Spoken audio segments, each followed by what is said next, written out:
No. Live? Yes. We're live. Hey guys, today doing a video all about bambinos.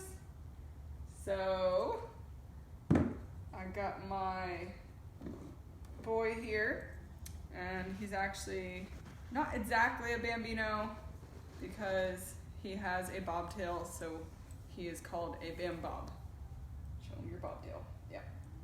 But in every other way, he's exactly like a bambino, so he's going to be my demo kitty. Yeah, this is Stubby. So a brief history on bambinos. The bambino breed was created in 2005 by a woman named Stephanie Osborne, and the bambino is simply the mix of breeding the traditional Sphynx cat that we all know with long legs and a long tail with a munchkin cat with fur and short legs. And after you do the breeding, it takes a few generations to get the kittens to the point where they're all hairless. But after a few breedings, you get hairless kittens with the short leg genes from the munchkin cats. And that's how the bambino started. Stephanie bred the bambinos for a few years, up until about 2010, I believe, and she retired from breeding, and we, with Little Nudist Cattery, got in touch with her in 2006, and we got our very first bambino boy, and we have kind of since reigned for the breed since then. And now there are several bambinos.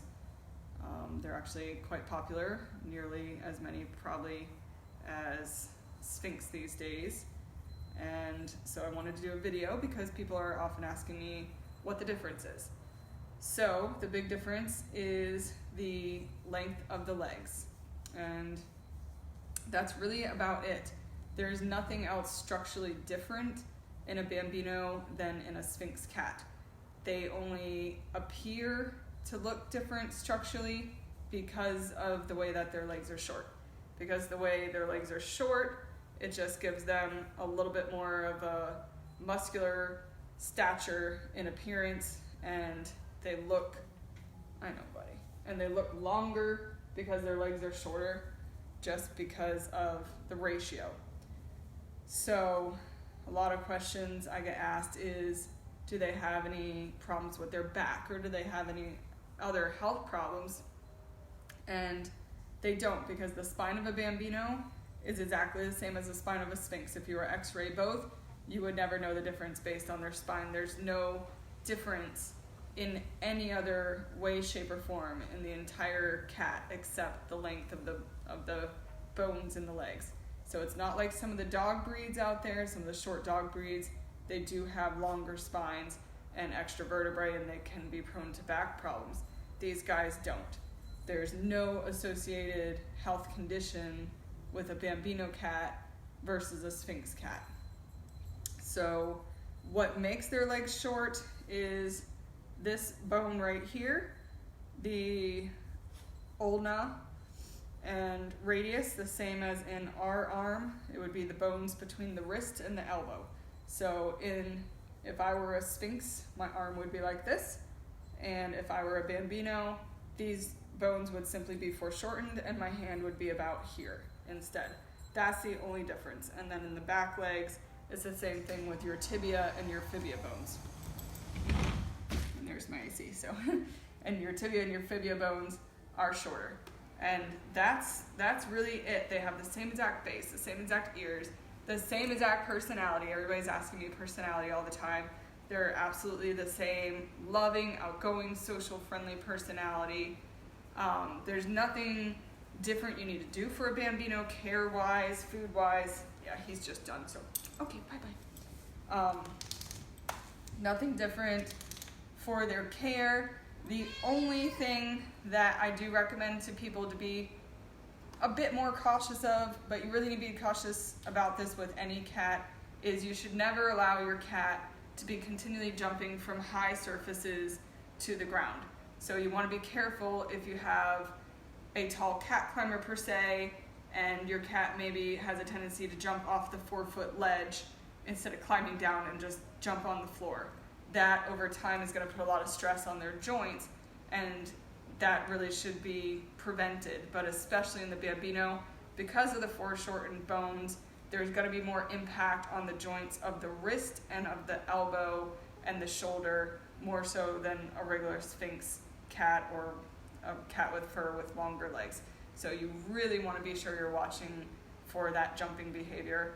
And just as an added precaution for joint health, I always recommend anybody start their cats on a joint health supplement by the time they're 5 to 6 years old.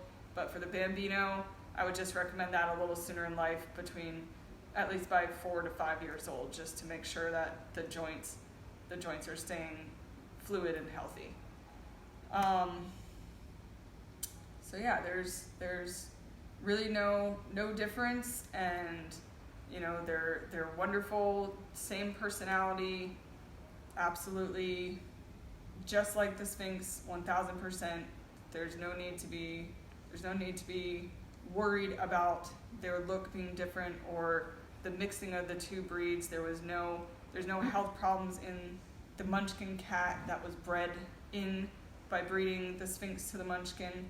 The Munchkin cats themselves, in fact, were studied for 7 years by TICA, which is the International Cat Association. They were studied for 7 years by geneticists, top geneticists that worked for the International Cat Association, to be sure that the short leg gene was not a deformity. It didn't cause any ill health effects for the cats.